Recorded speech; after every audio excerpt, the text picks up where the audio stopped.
All right, we're in 1 Timothy chapter 3, and we've been talking about and looking at the qualifications of elders. We're going to try to finish that section of the book here in our study this morning.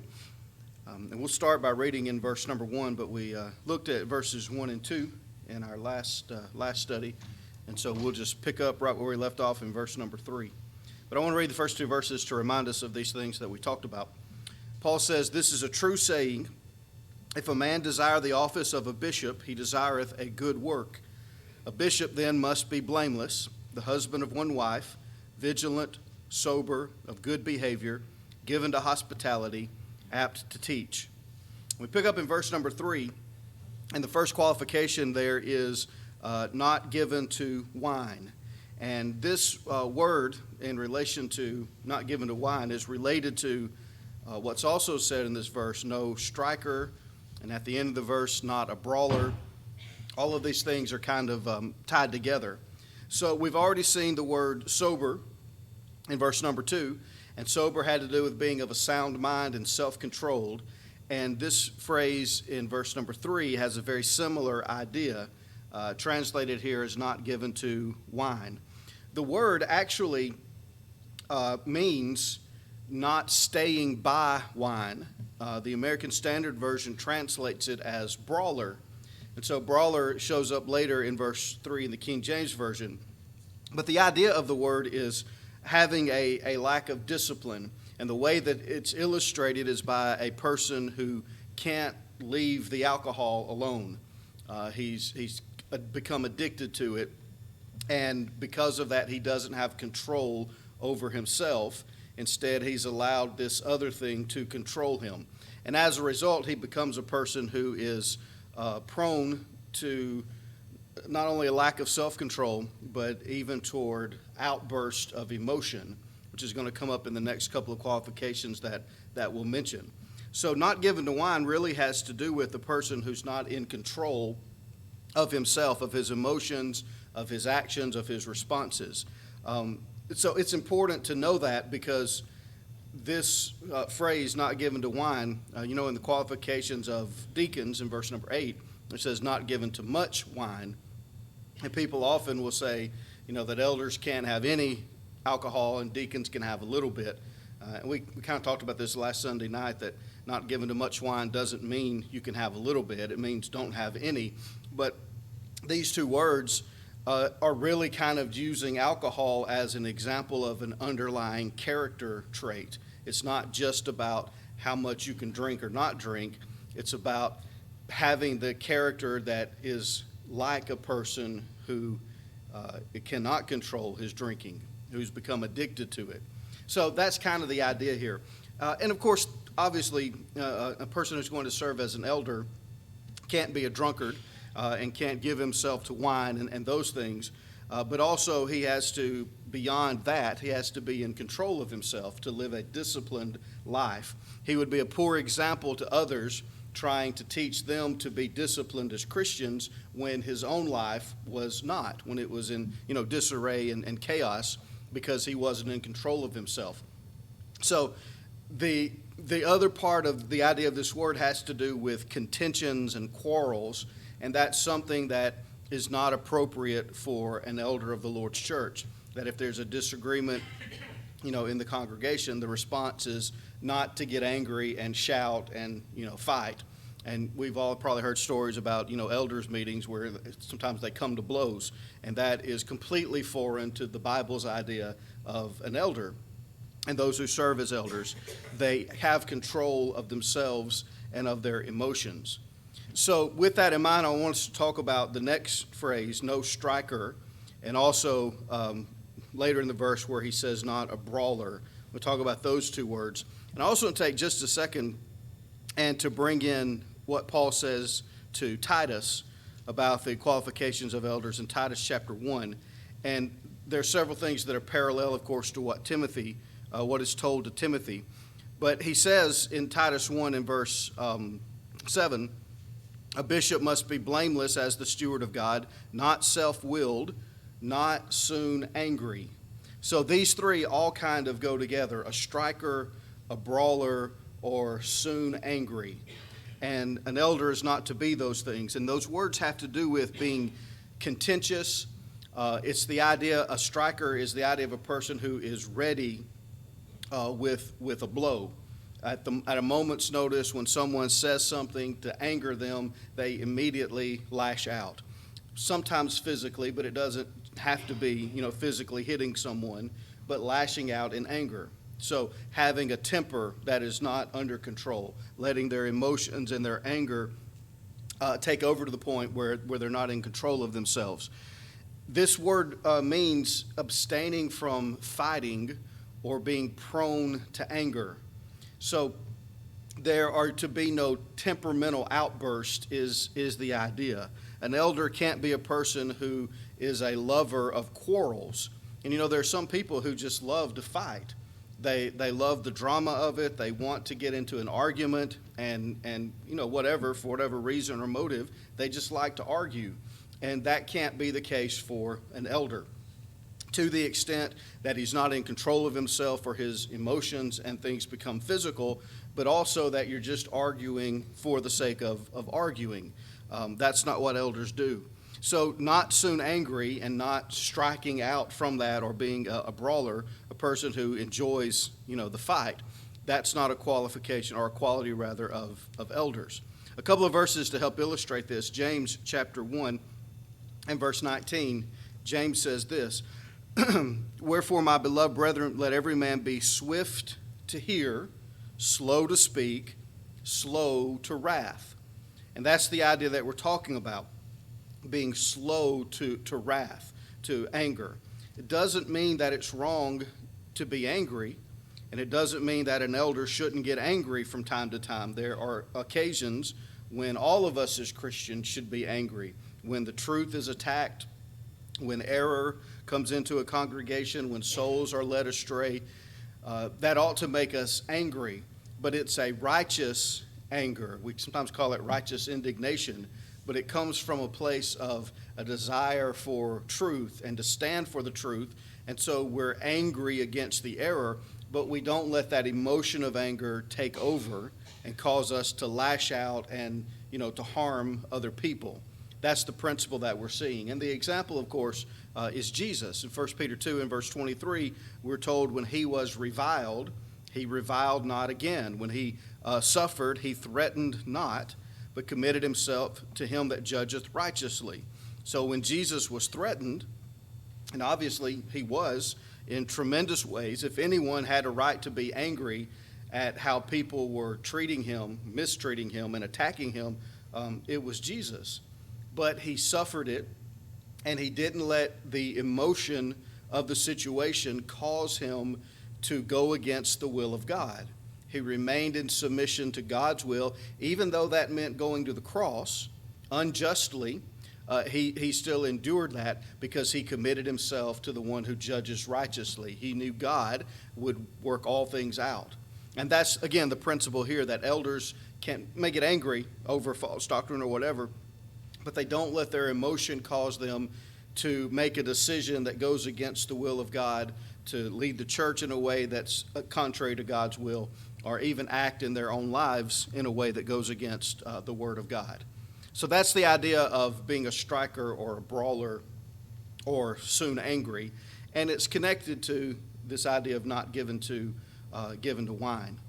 Now, you notice also in verse 3, there's the phrase, not greedy of filthy lucre. And so, of course, this has to do with having a love of money. The account in Titus uses the word covetous. So not being greedy of filthy lucre is having a desire or being eager for money to the point where you don't care where it comes from, either good or ill, moral ways of making money or immoral. That, of course, ties in with the idea of covetousness. Colossians 3 and verse 5 tells us that covetousness is idolatry. And this is why, because if you love money, 1 Timothy 6:10, for the love of money is the root of all evil. If we love money, then it becomes the most important thing to us, and we'll do anything to get more of it. And so, again, whether it's honest or dishonest, if it's in harmony with God's will, or if it's against God's will, when money is the most important thing, then that's where our focus is. And a person who's going to lead and guide and shepherd the flock of God's people, first of all, can't love anything more than he loves God, because he's taking care of God's people. But also, he's not to allow some idol into his life, such as money. And so filthy lucre is money from dishonest sources or means. This is also a matter of faith. It's a matter of our faith in God. I want to read Hebrews 13 and verse 5 to us to illustrate this, because it makes an important point in connection with covetousness. The Bible says, let your conversation, that's your manner of life, the way that you live, let your conversation be without covetousness, and be content with such as ye have, for he hath said, I will never leave thee nor forsake thee. And what the writer of Hebrews is showing us is that when we become covetous, we put our trust in money rather than in God. And covetousness is a sign that we don't really have faith in God, that he will never leave us nor forsake us. We think this money is going to help me and see me through this difficult situation, and so I have to have the money and hold on to the money, and it's my only source of hope. We put our trust in money instead of putting our trust in God. And that's a key thing to remember, especially as it relates to to elderships. How many times when you're trying to discuss something, the work of the church that needs to be done, the first thing that comes up is, how much money do we have in the bank, right? How much money is in our account? And we begin to reason, well, we can't do this work, we can't engage in this effort because we don't have the money. And we're afraid to spend that money or to let go of it because we need it for a rainy day, because something in the building might fall apart, we might need to do this or that. And we come up with all of these reasons that we can't do what the Lord wants us to do. And it's really a matter of trying to hold on to material things. And it's an important thing to remember and to reflect on, that the money that we have, is given to do the work of the church. And that's why God wants us, what he wants us to use it for. He's made us stewards over it, and that's what we're supposed to do with it.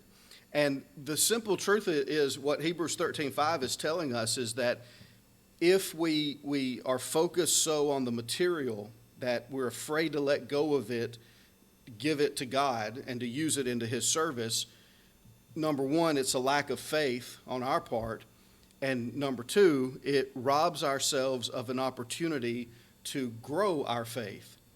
One of the greatest ways that a Christian or a congregation can ever increase their faith is to step out in faith, is to look and to say, the Lord wants me to do this, and I don't have the resources to do it. I don't know how I'm going to accomplish this. I don't know how it's all going to work out, but God says to do it, and so I'm going to commit myself to doing it, and then to watch how everything comes together for that goal to be accomplished, as long as it's in harmony with God's will. What that does is to strengthen our faith and to show us that the promises God makes are true, that he will provide for us and he will take care of us. And we may not understand how he's going to do it, and it may even surprise us when he does it, but he always follows through with his promise. And when we fail to step out on faith and do those things, we rob ourselves of the opportunity to have our faith strengthened.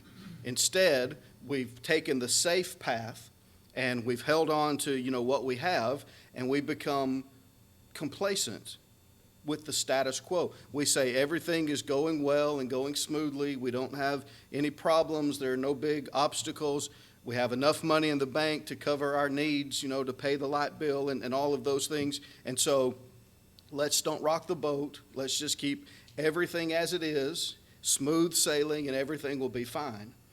And the problem with that is whenever in the church or as a Christian you start just drifting along, you never drift against the current. You're always going in the wrong direction, right? We feel like we're standing still, we're staying where we need to be, when in fact we're not going where we need to go. God never wants us to stay where we are, but to grow and to mature and to do more and to serve more. And the only way to do that is to step out on faith. And if we're lovers of money, if the material is more important than the spiritual, then we as Christians aren't going to give as we should. Elders are not going to lead as they should. Congregations are not going to do what they should. And we won't grow. And so it's a very important principle about not being covetous, not loving money, not letting, the material become more important than the spiritual. And it's also important because, if an elder or the eldership, if they're lovers of money, then the people in the congregation who contribute the most money have the most say, because they can threaten, I'm going to take my contribution away if you don't do what I want you to do. And they become lords over the congregation using their money to accomplish that. And if you have elders who are greedy of filthy lucre, who are covetous for money, that becomes more important to them than standing for the truth. And so they'll compromise with error in order to hold on to material things. And sadly, it happens, and over again in the Lord's church, even with people who are scared of losing someone's contribution. They compromise on doctrine or on practice or whatever. So not greedy of filthy lucre. Spiritual things have to be more important than material things. Now, there's one other thing in verse number 3, in the middle there, and it says patient. The word in Titus that Paul uses is the word temperate. So I think the American Standard Version translates this as gentle. The idea of being patient or being temperate, again, has to do with self-control, but it means, at the root, the word has to do with being appropriate. And so it's the idea of something that is suitable or fair. And because of that, it sometimes gets the idea of being mild or being gentle. But what it means is, again, it has to do with the idea of self-control. It means to have an appropriate response to the situation, right? So it's not to be overly emotional, but it's also not to be under-emotional, okay? So you have the appropriate response to a situation, whatever the challenge is or the problem is or the difficulty that's being faced, it has to be responded to appropriately, okay? So someone in a Bible class teaches something that is in error, and the elders have to deal with that. How do they respond? Well, it's not an overly emotional reaction where you fly off the handle in anger and yell and scream, but it's also not an under-emotional reaction where you say it's really not a big deal. It is a big deal, and it has to be dealt with, but in a proper way, right? Like Aquila and Priscilla taking aside Apollos, that kind of thing. So that's what patient has to do with here. So it's not just patiently enduring or suffering through things. This word has to do with having self-control so that you respond appropriately to situations. So the word means to master or to control, and again, it has to do with self-control. Now, we come to verse number 4. It says, one that ruleth well his own house, having his children in subjection with all gravity. And then it's explained in verse 5, for if a man know not how to rule his own house, how shall he take care of the church of God? The statement in Titus says, verse 6, if any be blameless, the husband of one wife, having faithful children, not accused of riot or unruly. So let's talk about this. This, again, of course, has to do with the elder's family and his role in the family and in the home. So first of all, it says, one that ruleth well his own house. The word for ruleth means literally to stand before. So the husband is the head of the wife. The father is the head of the children of the household. He stands before them. He's in front of them as the leader of the home. It also means to preside over. So the husband, the father, is the head of the house. And that's demonstrated in and illustrated in the idea that the husband is responsible for the spiritual direction of the home. Not just the spiritual direction, but all the directions of the home. At the end of the day, when all is said and done, the final responsibility goes to the husband, the father, as the head of the house. We say sometimes the buck stops here. Well, God has designed the home in such a way that the buck stops with the husband, with the father. And that goes all the way back to the creation. It's why God made Adam first and then Eve. It doesn't mean that the woman doesn't have a say, that she has no opinion or no choice. Obviously, husbands and wives work together, but the final responsibility is the father's, the husband's. He's the head of the house. That's how God has designed things. And we even see that in chapter 2 of 1 Timothy, which we skipped over. We're going to come back to it, though. But that's a fundamental principle that God has taught. Well, if a person is going to lead the church of God as a household, as a family, then understanding that principle of the husband or the father being the head and the final authority, then we understand that that's also true of elders in the local church. They are the final authority. They have the responsibility for the direction that the congregation goes in. All right? That's not the preacher's responsibility, even though very often it gets left to the preacher in how he preaches and what he teaches. That responsibility belongs to the elders. They guide the direction of the church. So Jesus is the head of the church, right? He's the head of the body. He's the king of the kingdom. The New Testament, the gospel, is the law of the church. And no elder, no person, no Christian, none of us have the right to change God's law. It's final. We can't add to it or take from it or alter it in any way. But in implementing that law, in the matters of expediency, the Lord commands us to assemble on the first day of the week. The elders don't have the right to say, we're going to meet on Tuesday instead of Sunday. You can't change God's law, but they can say we're going to meet at 9:45, or we're going to meet at 11 or 2:30 in the afternoon. That's the matter of expediency. But that final decision is theirs. So we don't take a vote on it, even though you can get the input of the congregation. It's not majority rule. The elders make those decisions. And because they're responsible for those decisions, they have to have shown in their home life that they're able to lead their family in a godly direction, because they're going to be responsible for leading the church in a godly direction. And so again, Paul says, if a man doesn't know how to rule his own house, how shall he take care of the church of God? So there are kind of three things involved in ruling in a home as a father and also in the church. First of all, there's example, setting the right example before our children, and also, of course, as elders before the church. There's teaching, so instructing them in the way that they're to live. And then there's discipline. And all three of those things are also found in the church. There's the example of the elders, there's the teaching of the elders, and there's the discipline, a church discipline that takes place, withdrawal of fellowship and things of that nature, correcting those that have gone astray. Okay? So they have to have shown that they can do that in their homes in order to be qualified to serve in that role in the church. So they're to have their children in subjection with all gravity, with all seriousness.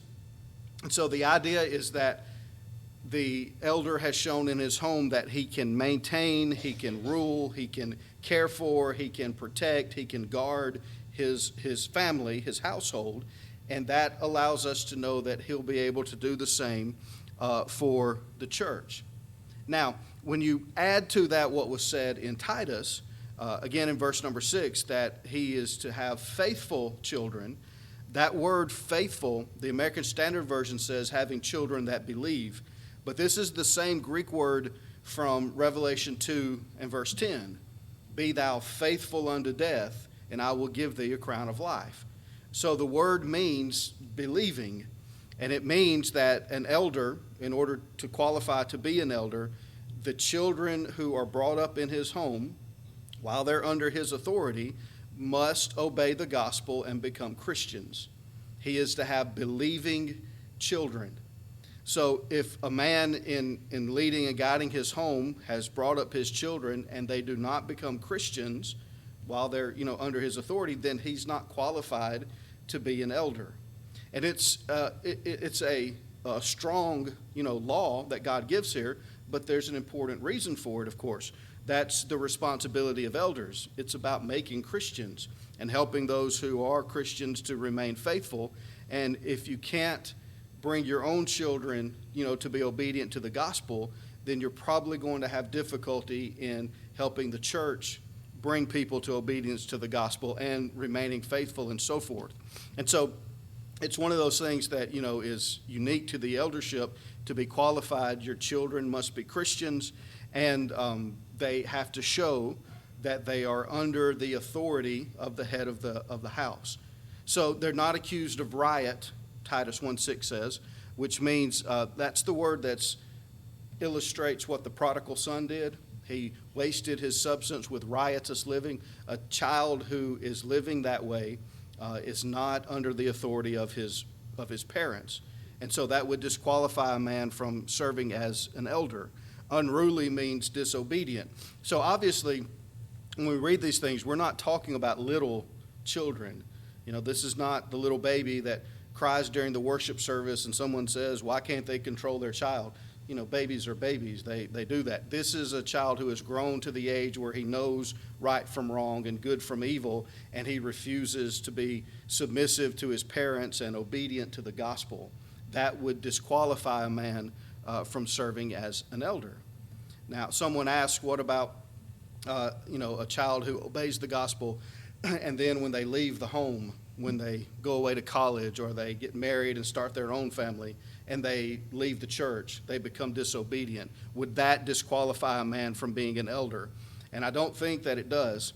When a person reaches the age where they leave the home, leave father and mother and cleave to their wife, they're no longer under the authority of their parents in the same sense. Still have responsibilities toward them, but they're not under their rule any longer, and people can make their decisions. But the elder has proved, or the man, to be an elder has proved in the time that they were in the home that he was leading in an appropriate way. Okay, so it's something to think about and something to be considered, but at the same time, we have to note carefully what the Bible says here. Now, one more thing in connection with this, it says having his children in subjection, and Titus says that he has faithful children. Does children mean more than one, or can it mean one child? There are those who argue that because it says children, it has to be at least two children.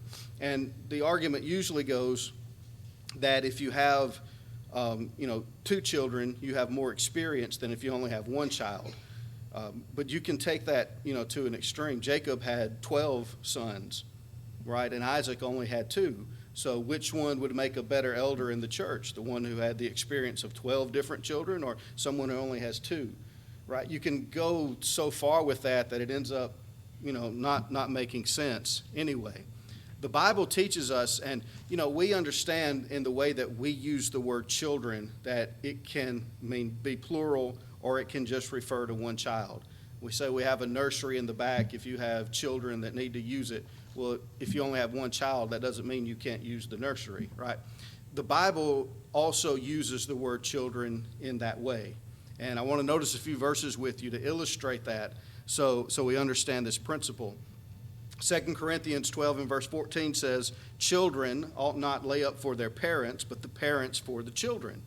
So does that mean if you only have one child, you don't have to provide for that child, only for children? Of course not. We understand that. Ephesians 6:1 says, children, obey your parents in the Lord. So if I only have one child, he doesn't have to obey me. It's only if I have children. That doesn't make any sense either, right? Ephesians 6:4 says, fathers, provoke not your children to wrath. Well, what if you only have one? Can you provoke that one to wrath? Of course not. So children refers to child. You have many passages in 1 Timothy where we are, which is important to note because it's in the same context with what we're reading here. But in chapter 5 and verse 4, he talks about if a widow hath children, let them learn to show piety.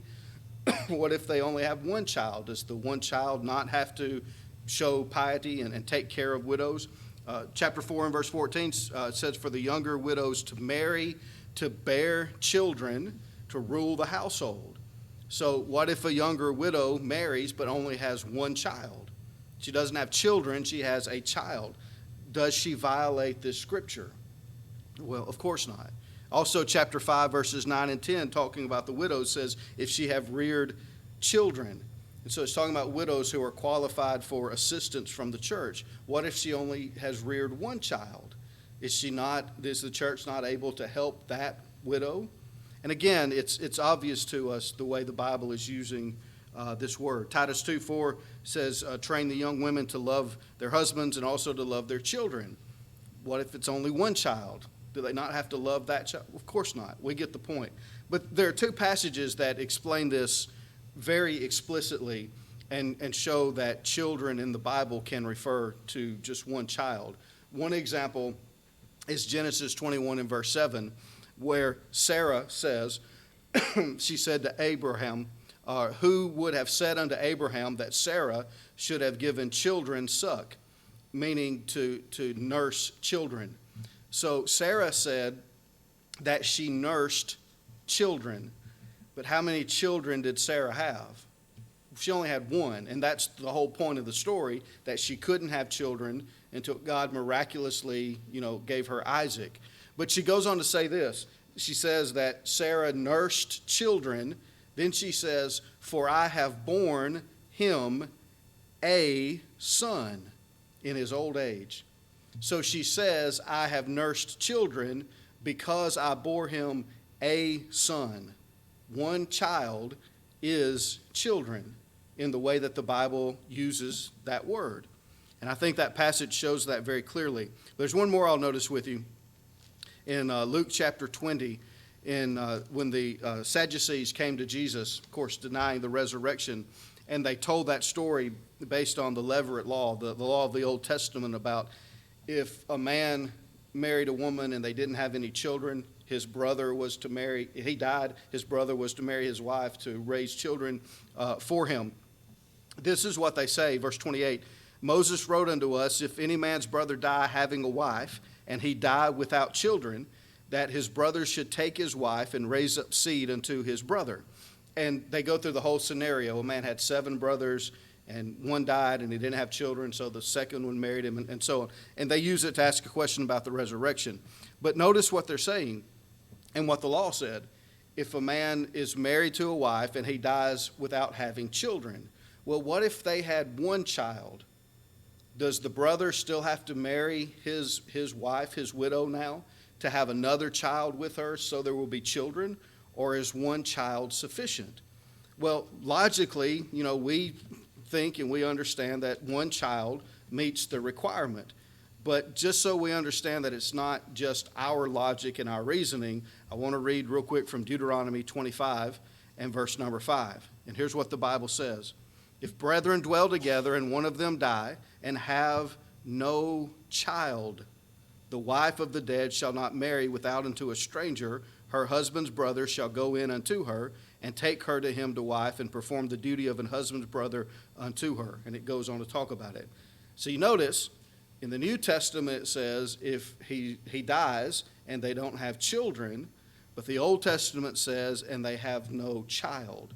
So the use of children includes the singular, even though it's a plural word. And the point of all that, and to notice those verses, is to understand that the qualification for an elder having children can mean only one child. The principle is that he's demonstrated in his home that he can have authority and exercise authority and guidance over children, over a child that is his, that he has brought up. Is it better to have 2? Do you get more experience from 2 than 1? Of course you do. Children are different. But what about 3? You don't know what it's like to have a middle child until you have a middle child. And a middle child is different from having an older child and a younger child. What about 4? You can go on and on with it, but the principle is that one child qualifies a man to serve as an elder. And that's consistently the way that the Bible uses that word. And so a man shouldn't be disqualified or not considered if he only has one child. But at the same time, you may have more experience, from having more children. But I want to go through that and notice some of those things with us so we can see what the Bible, shows about that. We're out of time. We almost got done here. There's a few more in verse number 6, and I'll just mention these very briefly and we'll close. Not a novice means this is not a new convert, but he has experience in spiritual matters. He must have a good report of them that are without, means that he has a good example in the community and a good name before the world. Let's see, I lost my place. Verse 7, good report of them which are without, lest he fall into reproach and the snare of the devil. And so it has to do with pride on one hand and then the influence on the other. And there are a couple more from Titus, and we won't have time to look at those, but he's not to be self-willed, he's to be a lover of good, and we're actually going to talk about that in our sermon this morning. So anyway, those are the qualifications of elders here in 1 Timothy 3, and I hope that we've been benefited by looking closely at these and the work and the service of elders. And so we'll stop here, and Lord willing, next week we'll start talking about the deacons. 2 weeks. We'll have gospel meeting next week, but we'll look at the deacons starting in verse number 8.